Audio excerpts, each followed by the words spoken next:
నీ పాదాలకు మూవల్ల నా అడుగులు సాగాలమ్మా, నీ పెదవుల చిరునవ్వుల్లా నా ఊపిరి వెలగాలమ్మా. నిరంతరం నీ చంటి పాపల్లే ఉండాలి నేనన్నాళ్ళకి, నిన్ను దిలెంతగా ఎదగాలనుకోనే అమ్మా. అణువణువణు నీ కొలువే అమ్మా,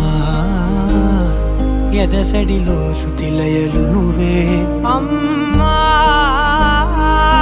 నే కొలిచే శారదవే, నన్ను నిత్యం నడిపే సారథివే.